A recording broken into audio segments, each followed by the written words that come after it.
Our next guest has hosted a terrific power showcase. In fact, it's called the Power Showcase. Going on, 15? This is year 16. Yeah, this is an annual visit for us. What's this, year 5 for us? At least. We're pleased to have Brian Domenico on with us once again, talking about the Power Showcase. Brian, good morning.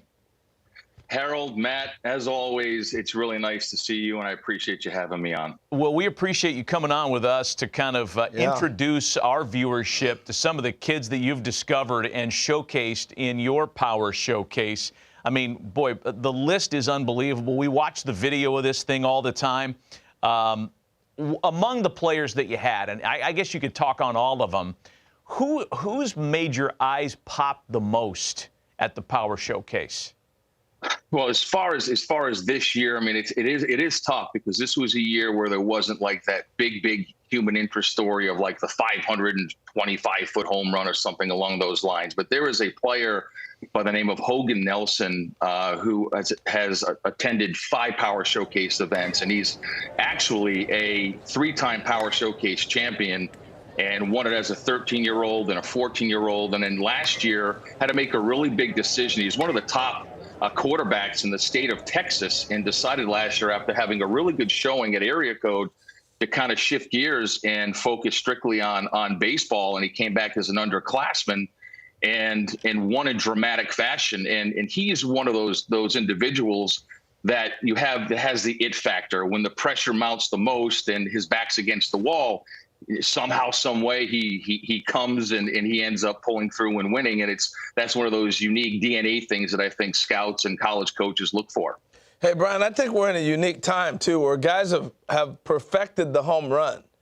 And do you see that early on, the art form of guys really knowing to master their swing for homers at an earlier age than before? Yeah, I mean, I'm glad you brought that up. The old adage back in the day would be that home run derbies would ruin a player's swing. And I'd be like, that's not really true, because there's so many different swings that are applied in an at-bat, whether it's an 0-2 count, or you have to hit and run, or move a guy over, or have to purposely hit a fly ball to the outfield for a guy who got a tag from whatever base. So I think that when you also put in the very beginning, when they're 12 years old and at Cooperstown, Cooperstown has those 200-foot fences, so the kids are enjoying that. Then they go to the Hall of Fame, and the nostalgia of looking at Babe Ruth's bat and a lot of the old uniforms. Now, they're too young to really appreciate all that, but it kind of starts there. And then they come to the Power Showcase, and knowing that they're coming to the Power Showcase and ending up at the other end of the rainbow in a major league stadium to kind of be a big leaguer and whet their palate for greatness and have that prosperous energy wash over them. Now it trickles back to, okay, how are we going to prepare for this? And with how all the great metrics today with blast motion and hit tracks and how and Rapsodo and how their videos can be broken down, and how all of the hitting coaches are vast in so many different philosophies that they break down the kids' swings, and they really start to learn how to do that. Now, you can attest to this, Harold, that when you hit a ball and you square one up, it's smooth. It's one of the most beautiful moments in all of baseball, and obviously you have to elevate to celebrate. Elevate to celebrate. I love it. That's a good Gary line. Templeton couldn't have said it better himself. That's a good line. Hey, so how do I get invited if I'm a kid, and how's that process work to get there? If Matt wants to be a 13-year-old again, how's he get into this deal? Yeah, and that's a great question. And there's a lot of different ways that you can get in. Some parents will reach out to me. Obviously, I need to take a look at some video. Then I want to take a look and see what travelable organization they play for, the level of competition. And listen, I don't always bring in the absolute very, very, very best guys. There are some big lumbering young players that they just need to set some goals. And it's only a matter of time before the kinetics and everything starts to come together, and they find themselves and they take off. So again, parents can reach out through the website. And again, there's a lot of different ways, Harold. Hey, so give us some names of some players, either prospects in minor league ball or big leaguers who've come through the Power Showcase.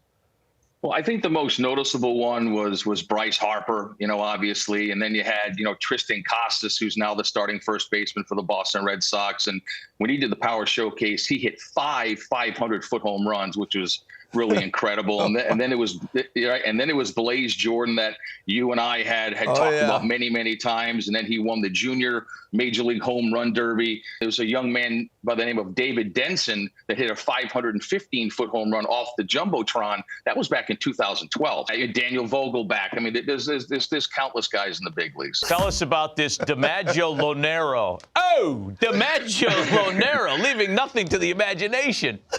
A very, very cool story. So his grandfather was an Italian immigrant. And so when he got to New York, just fell in love with baseball and obviously the New York Yankees. And when he had his son, which is DiMaggio's father, his name was Bill. When Bill grew up, he obviously was a diehard Yankee fan. So he decided to name his son DiMaggio.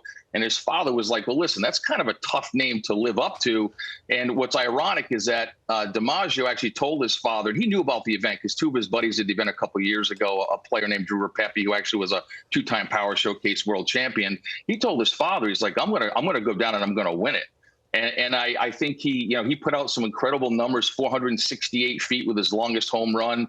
And he has tremendous raw power. And like I said earlier, just scratching the surface and his potential. And I think he did Joe DiMaggio pretty proud, for sure. Yeah, I would say these kids are breaking my back looking at these videos. Italians, baby. Like Italians. I understand they also named the family dog Yogi. Is that right? Man, that's right. Living a Yankee dream there. Yeah. I want to ask you about, because there's a couple of 12U and 13U kids that popped as well. And I don't know, for me, the younger they get with the power, I mean, it makes you marvel at the command and the bat to ball skills when the kid's 12 years old. Great point. I think that some kids gravitate towards enhancing their baseball DNA and looking for that next big stage to have to compete upon, like IJ Garza you just saw. That's Tyler Cerruti. That's Sebastian Carthace, who actually won Week 9's Home Run Derby in Cooperstown. Austin Brown, who is a 14-year-old, Harold and Matt, that hit a 479-foot home run. Wow. Here it is right here. He hits it, and it goes off the back of the loanDepot side. Check this out. Looks like Corey Hart. Beautiful, easy swing. Yep. Beautiful, easy swing. Oh, man, it's unbelievable. That is amazing. Now, one more guy, if I can here, is a 6'8" power hitter from Tennessee named Braden Turnage, and I did a little research. I think he's 16 or 17 years old. 6'8". And I did a little digging, and I wanted to find out, okay, who in today's game, position player wise, are the top guys as far as height. You had O'Neal Cruz, the shortstop with the Pirates, and then you have Aaron Judge, who plays outfield. But I wanted to dig a little deeper and find out who was the tallest major leaguer to ever play first base. And it was Tony Clark. I guess he's the executive director of the Major League Baseball Players Association, had 251 home runs and a 15-year career. But, 6'8", and he's an incredible basketball player, and he's also an ascending pitcher on the mound. Wow. That's scary. He looked like Richie Sexton. That's a good. I thought he looked like George Mirasan. Yeah, that's good, too. NBA player. Hey, Brian, we appreciate the visit as always. Congrats on another successful run on the Power Showcase. I know that kids love participating in your event. You had it a few weeks ago, and for folks that are interested, it's on the website. We have the information on the screen. Brian, we appreciate the visit. Happy holidays to you and your family. Always. Thanks, guys.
name's Nick Presto, scout Kansas City Royals.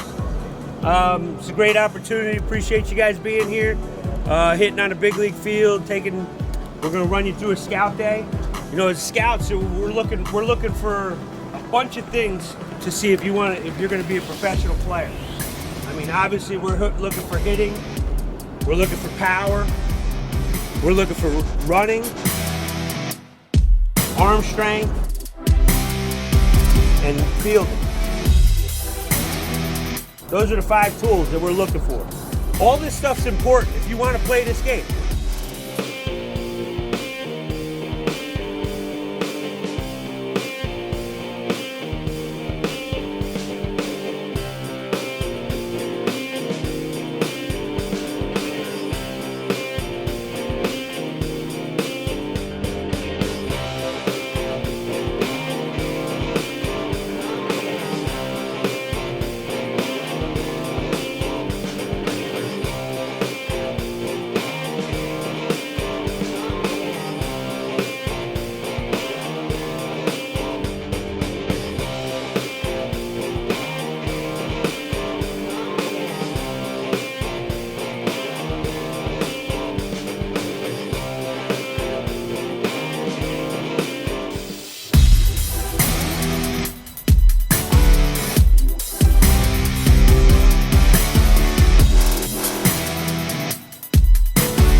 Also representing Colorado, a catcher out of Windsor High School, Rylan Renton.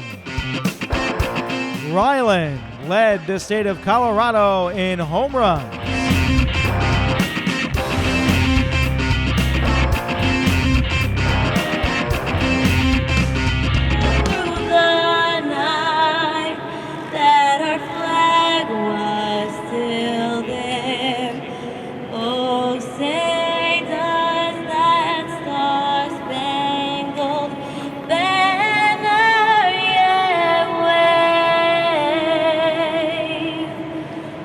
The land of the free and the home of the brave.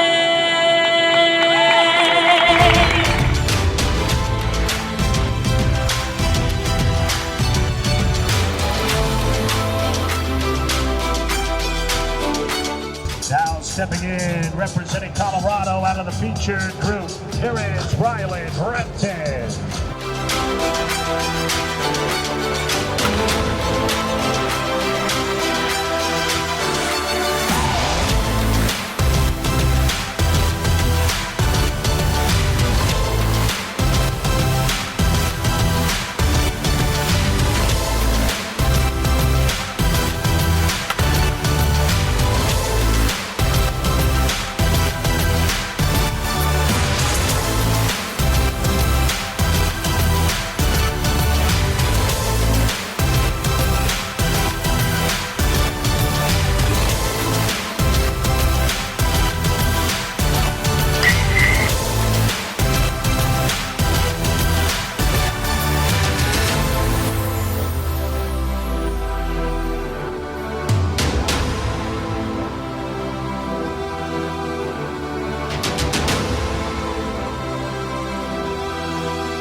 there, Rylan Renton completing his 20-out round.